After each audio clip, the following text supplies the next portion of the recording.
Hello दोस्तों, मेरा नाम है प्रणव ओझा और आज यहाँ पे एक बहुत सारे स्टूडेंटों ने मुझे कमेंट किया था कि सर एक वीडियो बनाइए एमबीए वर्सेस सीए के अंदर कौन सा कोर्स बेटर है, कौन से कोर्स में कैसे एडमिशन लेना है, कैसे एंट्री होती है and the most important topic जो होता है कि भाई सैलरी किसके अंदर यहाँ पे सबसे ज्यादा मिलेगी।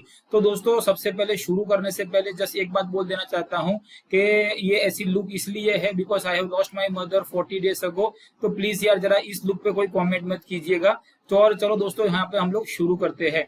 ये वीडियो के अंदर बेसिकली मैं 3 चीजें बोलूंगा और अगर आपने ये वीडियो एंड तक देखा तो एक बोनस टिप जो नंबर 4 पे है वो भी बता दूंगा। मोस्ट ऑफ द स्टूडेंट जो यहाँ पे है उनका एक ही मकसद हो जाता है कि सर एमबीए में पैसा ज्यादा मिलता है या सीए करने से पैसा ज्यादा मिलता है, आप हमें डिटेल में समझाइए। ये वीडियो बेशक थोड़ा लंबा चलेगा लेकिन आई गारंटी यू इसके अंदर भर भर के इंफॉर्मेशन आएगी और जो आपके काम आ जाएगी। तो दोस्तों प्लीज इस वीडियो को प्लीज इस वीडियो को पूरा देखिएगा और अपने दोस्तों को अगर पसंद आए तो शेयर भी कीजिएगा। तो दोस्तों सबसे पहले यहाँ पे मैं बताऊंगा एमबीए वर्सेस सीए और लास्ट में बताऊंगा कि अगर आप एमबीए नहीं हो सके या सीए नहीं हो सके तो आप क्या कर पाओगे। तो चलो दोस्तों यहाँ पे शुरू करते हैं। बेस्ट कोर्स मेरे हिसाब से एमबीए है, लेकिन एमबीए के अंदर प्रॉब्लम ये हो जाता है कि एमबीए आपने कहाँ से किया हुआ है। अगर मैं आपको उसकी वेबसाइट पर लेके जाऊं तो वहां पे लिखा हुआ है कि 93% जो एमबीए करते हैं उनकी सैलरी जो होती है बहुत कम होती है। उसका रीजन दोस्तों एक है कि बहुत सारे प्राइवेट कॉलेजेस भी खुल गए हैं जो एमबीए का कोर्स करते हैं। आपने अगर वहां से किया हुआ है तो आपकी सैलरी कम होती है और अगर आपने आईआईएम से किया हुआ है तो आपकी सैलरी 15 से 20 लाख रुपया महीना। तो आप पकड़ 15 से 20 लाख का पैकेज आप पकड़ के ही चलिए। तो दोस्तों आज के इस वीडियो के अंदर मैं सारी की सारी डिटेल जो है वो आपकी यहाँ पे सॉल्व करूंगा। तो सबसे पहले दोस्तों ये बात है कि एमबीए ये पूरे वीडियो के अंदर अगर मैं एमबीए बोलूंगा तो एमबीए फ्रॉम आईआईएम जो टॉप इंस्टीट्यूशन है बस उसकी ही यहाँ पे बात करेंगे। तो एमबीए आप आईआईएम से करेंगे और सीए करने के लिए एमबीए जैसी हजारों कॉलेजेस नहीं होती है, सिर्फ एक होती है आईसीएआई। आईसीएआई का मतलब होता है institute of chartered accountants of India, बस आप वहीं से एमबीए कर सकते हो। अब दोस्तों सबसे इंपॉर्टेंट पॉइंट जो आ जाएगा पॉइंट नंबर 3, बोनस टिप बाकी है। पॉइंट नंबर 3, कोर्स का ड्यूरेशन कितना होता है। आप एंट्री लिए और उसके कितने साल बाद आप पैसे छापना यहाँ पे चालू कर दोगे। तो सबसे पहले बात करते हैं एमबीए की। एमबीए के अंदर एंट्रेंस बहुत टफ है जबकि सीए के अंदर एंट्रेंस बड़ी इजी हो जाती है। पहले हम लोग एमबीए की बात कर लेते हैं। एमबीए में आईआईएम के अंदर अगर आपको एडमिशन लेना है तो या आपने सीएटी मतलब कैट या सीमेट एग्जाम जो होती है वो पास की होनी चाहिए। अब ये एग्जाम बहुत बहुत ज्यादा टफ हो जाती है। आपको स्कूल के बाद तकरीबन 5-6 साल भी ऐड करने पड़ते हैं तब जाके आप ये क्लियर कर सकते हो। देखो दोस्तों ऐसा है कि एमबीए स्टार्टिंग होने से एंड तक का तो मतलब आपको ग्रेजुएशन के बाद आपको जो प्रिपरेशन है, कितने लोग 3 अटेम्प्ट लगा लेते हैं, 4 अटेम्प्ट लगा लेते हैं, लेकिन एक बार आपने एंट्रेंस टेस्ट क्लियर कर दी और फिर आपका एडमिशन हो गया तो सिर्फ 2 साल के अंदर 1000% गारंटी के आप एमबीए बन जाओगे। तो एमबीए कोर्स हुआ 2 साल का, लेकिन आगे भी आपने मेहनत की है, वो मेहनत को भी कंसीडर करना पड़ेगा। आपने ग्रेजुएशन के साथ साथ कोई प्रोफेशनल कोर्स किया होने के साथ साथ वो जो आपको वो भी ऐड करना पड़ेगा। तो तकरीबन दोस्तों मिनिमम 5 साल, 2 साल आगे के, 2 साल एमबीए के और 3 या 4 साल आप प्रिपरेशन में दोगे, प्रोवाइडेड हम मान के चलते हैं कि फर्स्ट अटेम्प्ट में आपने उसको क्रैक नहीं किया। तो मिनिमम दोस्तों स्कूलिंग के बाद 5 से 6 साल आप इतना तो आप पकड़ के चलो, 6 साल मैक्सिमम के अंदर आप एमबीए हो जाते हो। जहां पे मैंने ट्रायल ड्रॉप आउट्स वो सारी चीजें कैलकुलेट की है। लेकिन दोस्तों सीए के अंदर प्रॉब्लम ये है कि एंट्रेंस जो होता है बड़ा इजी होता है। अगर आप 10+2 कर रहे हो तो आपके पास सीए के अंदर 3 लेवल है, फाउंडेशन है, इंटरमीडिएट है और फाइनल है। अगर आप 10+2 कर रहे हो तो फाउंडेशन के रूट से आप सीए के अंदर घुस सकते हो। अगर आपने ग्रेजुएशन कर दिया है तो 10+2+3 के बाद आप सीधे इंटरमीडिएट में घुस सकते हो। 55% के ऊपर आते हैं तो वो लोग एडमिशन दे देते हैं। पॉइंट यहाँ पे ये है कि सीए में घुसना बड़ा इजी है, निकलना बहुत हार्ड है। दोस्तों मेरे कितने ऐसे फ्रेंड्स हैं जो सीए नहीं हो चुके हैं, जो फाइनल में बाकी है। तो सीए ऐसे देखने जाए तो मिनिमम 5 साल का है, लेकिन अगर आप क्लियर नहीं हुए तो मैक्सिमम तो कोई लिमिट नहीं होती, अपने बच्चों के साथ भी आप एग्जाम दे सकते हो। तो मेरे को तो ऐसा लगता है कि भाई सीए के अंदर मिनिमम 5 साल, मैक्सिमम तो अनलिमिटेड। एमबीए में गारंटी, मैं फिर से रिपीट करता हूं, एमबीए में गारंटी कि एंट्रेंस क्लियर हुआ 2 साल में आप एमबीए नोट छापना चालू, जॉब लगना चालू। सीए में इंटर क्लियर हुआ, फाइनल का एक ग्रुप भी क्लियर हुआ, सेकंड ग्रुप क्लियर नहीं हुआ तो बस लगे हुए हो। ना शादी होगी, ना डिग्री मतलब लड़की, ना डिग्री मिलती है ना डिग्री मिलती है, और आप बीच में झूलते रहते हो। तो दोस्तों जब आप अपना कोई एक अच्छा सा करियर सिलेक्ट कर रहे हो तो ये दो बातों का भी आपको बकायदा ध्यान रखना पड़ेगा।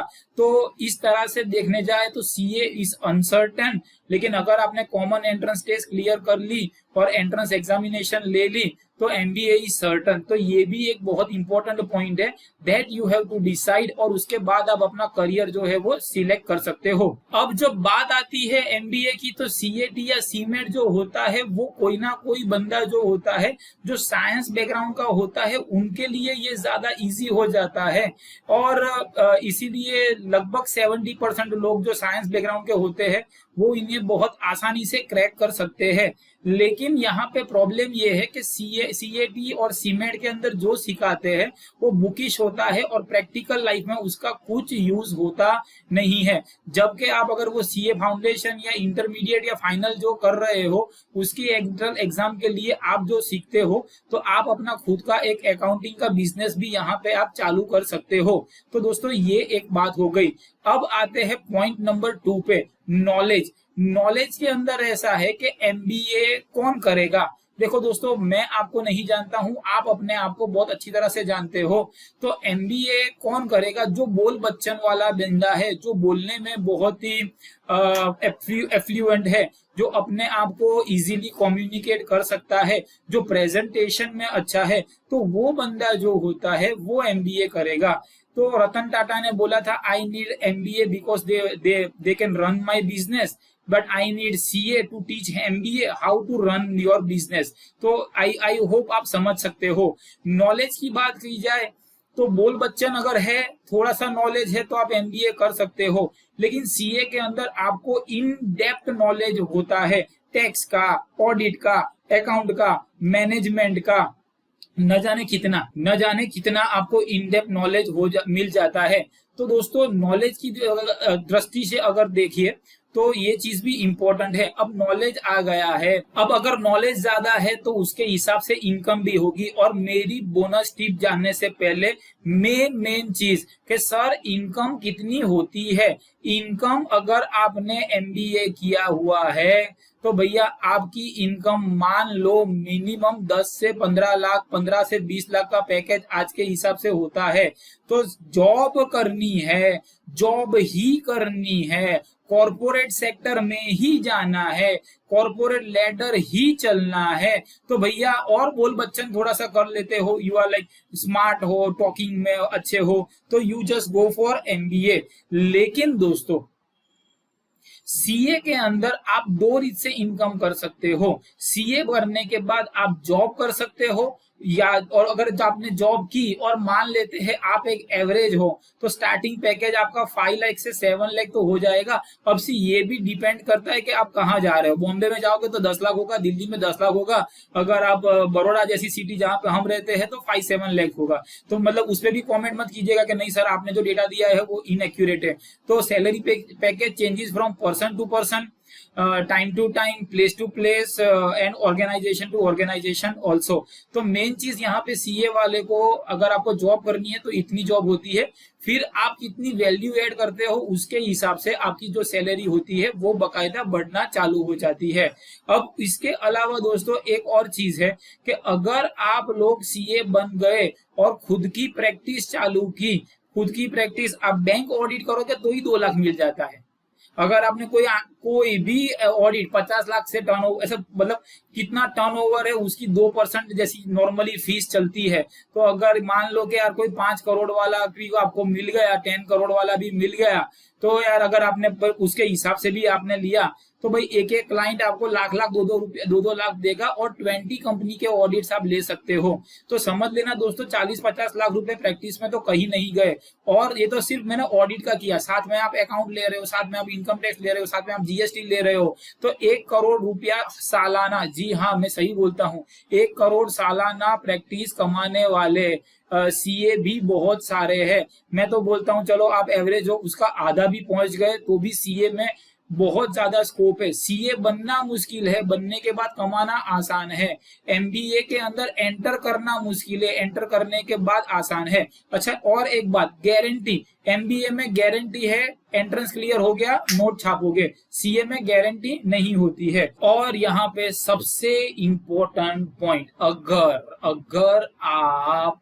बीच मझधार में छोड़ के चले गए, आपने एमबीए पूरा नहीं किया, आपने सीए पूरा नहीं किया, तो क्या होगा दोस्तों, ये भी एक सोचने वाली बात है। बहुत कम चांस है कि एमबीए वाला बीच में छोड़ के चला जाए।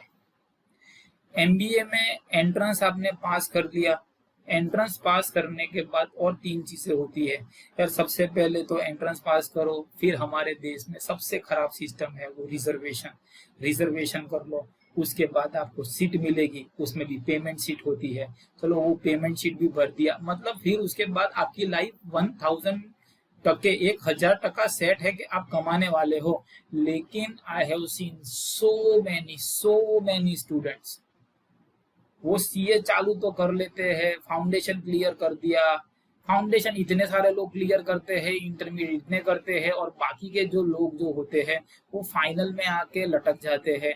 28 की एज हो जाती है, 29 की एज हो जाती है, एक ग्रुप बाकी है, ना वो मैरिज कर पाते हैं। हर 3 महीने में रिजल्ट आता है, रिजल्ट अगर फेल आया तो आप जैसे थे, मतलब 26 साल में आप इंटर थे तो आप इंटर ही रहोगे, 27 साल के बाद आप इंटर थे, इंटर ही रहोगे, फिर ना आप जॉब कर पाओगे ना आप बिजनेस कर पाते हो।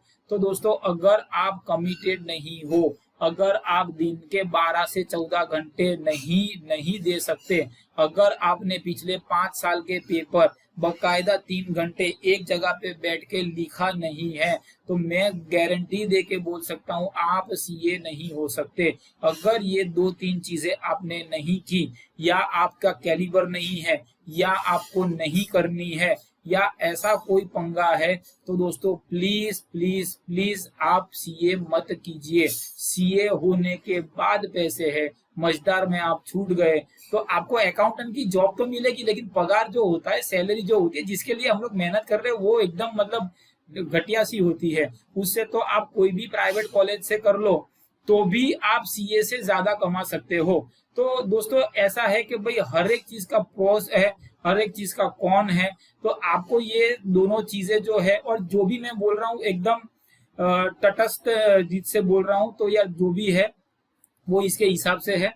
और उसके बाद आप देख लेना, अगर फिर भी आपको कोई डाउट है तो आप कमेंट करके मुझे पूछ लेना, और भी कोई आपको ऐसा वीडियो चाहिए तो प्लीज मुझे बोलना। I wish you all the best for your life career. मैं चाहता हूँ कि आप करोड़ों रुपए कमाएं। Good bye, God bless you and जय हिंद।